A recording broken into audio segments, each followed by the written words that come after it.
Bien, entonces ahora vamos con el método de patrón interno.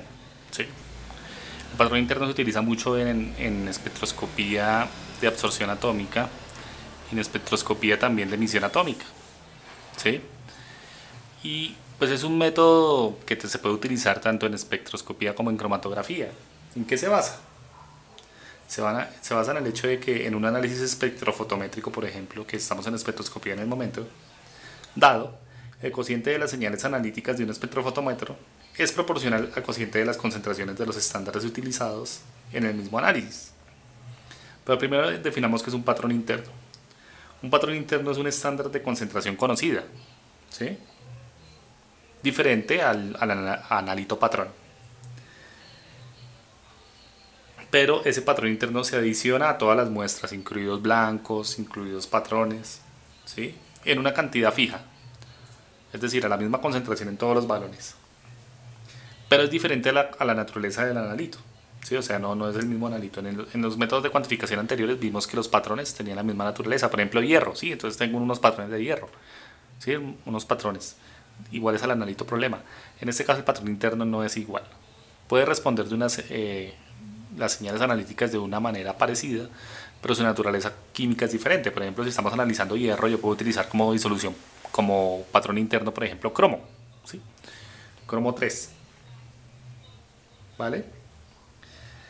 Entonces, pues el método tiene el inconveniente de que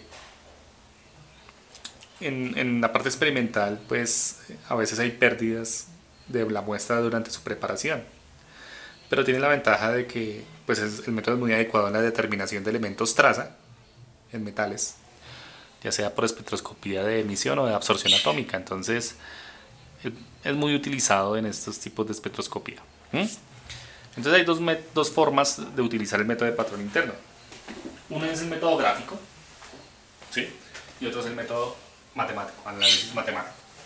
Vamos a ver el análisis gráfico. Entonces, fíjense, vamos a quedar, como dice aquí, como les había dicho, se basa en el hecho de que en espectroscopía la relación de señales, por ejemplo en atómica o emisión, la relación de señales de los patrones es directamente proporcional a la relación de las cociente de las concentraciones patrón. Entonces, ¿qué significa cada uno de los términos? C sub X lo vamos a llamar señal del patrón analito. Si volvemos al caso del hierro, entonces el analito es hierro. C sub S es la señal del patrón interno. Ya les definí que es patrón interno, es de diferente naturaleza al patrón estándar, al estándar analito, ¿sí? Pero que en todos los balones vamos a utilizarlo con la misma concentración. Entonces la señal patrón interno. C sub X es la concentración de patrón analito, ¿sí? Que en diferentes balones uno prepara disoluciones como los anteriores métodos de cuantificación con cantidades crecientes de concentración de patrón analito. C sub S es la concentración de patrón interno, que en todos los balones tiene la misma concentración. ¿Sí? Se busca que tenga la misma concentración. Entonces, por espectroscopía, ¿uno qué? Para las concentraciones de patrón analito crecientes mide su señal. Para concentraciones de analito creciente mide su señal. A una concentración de patrón interno le mido su señal también. Y hago la relación de las señales, el cociente de la relación de las señales, en función del cociente de la relación de concentraciones y establezco una gráfica. Y entonces para ciertos métodos espectrofotométricos, nuevamente repito, como absorción atómica o emisión atómica, o el método también se utiliza en cromatografía, pero ya lo veremos después, esas relaciones de señales en función de relaciones de concentraciones me da una pendiente y un intercepto, es decir, me da otra vez una regresión lineal, es decir, una función lineal, ¿sí? Donde Y es la relación de las señales.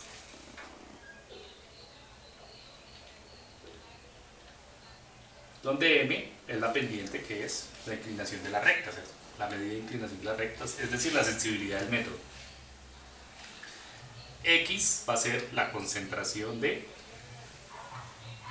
patrón analito sobre la concentración del patrón interno más B. ¿Cierto que sí? Entonces uno una vez tenga la regresión lineal a partir de los patrones, ¿cierto? Pues prepara la disolución problema. Entonces la disolución problema contiene hierro, por ejemplo, pero la disolución problema también debe contener patrón interno, ¿sí? Entonces, ¿qué pasa? Que la disolución problema va a tener una concentración de patrón analito, una concentración de problema de la disolución, una disolución problema de analito,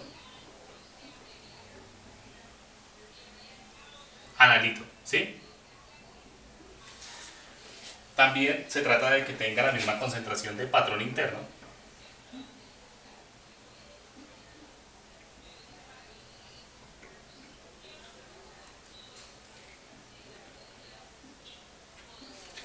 y a la misma disolución problema, pues le hago el cálculo de la relación de señales, ¿cierto?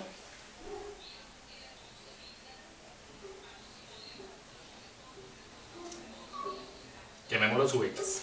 ¿Por qué? Porque esa concentración del problema tiene una señal, ¿sí? Y la concentración del patrón interno también tiene otra señal. Pero en este caso la relación de señales va a ser de la muestra problema, entonces lo pongo sub X.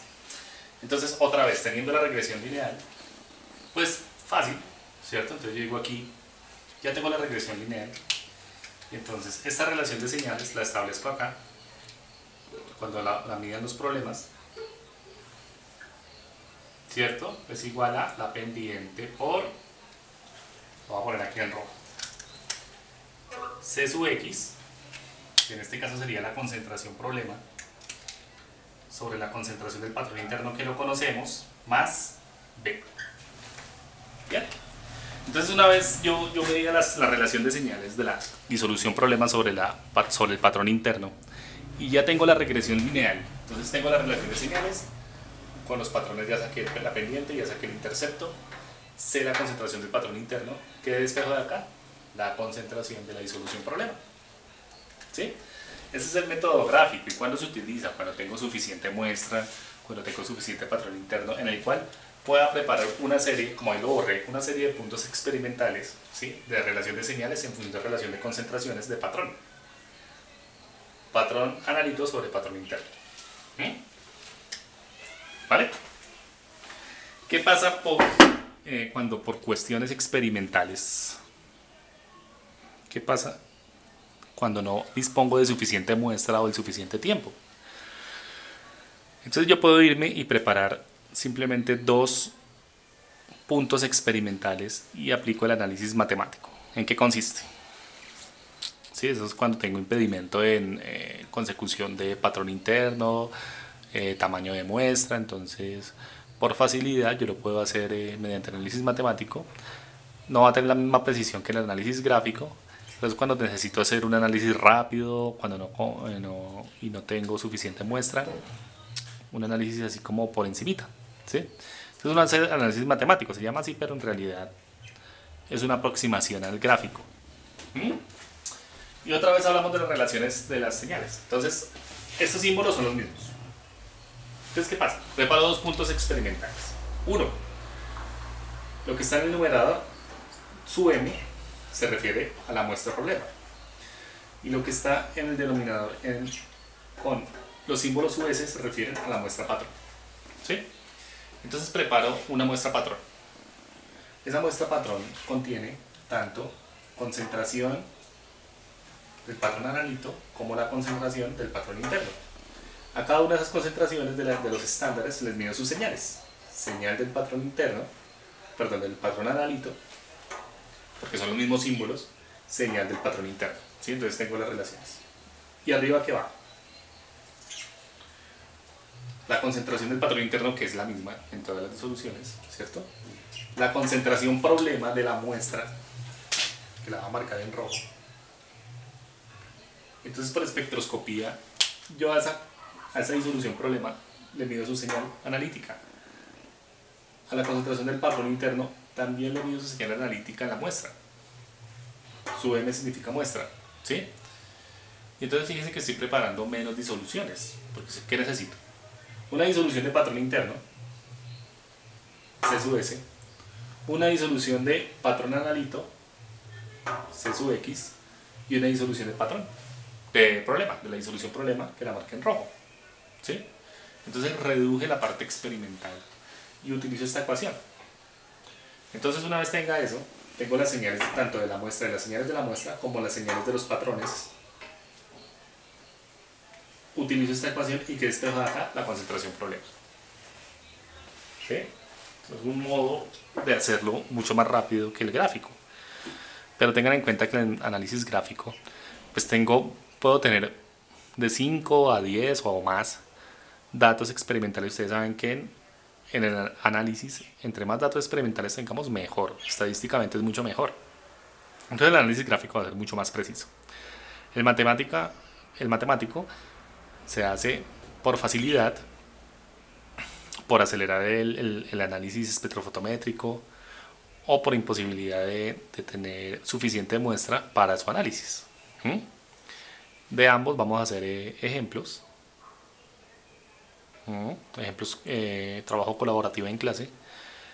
Y falta el último método de cuantificación que se llama el método de aditividad de absorbancias, que pues es una aplicación a la ley de Lambert-Beer.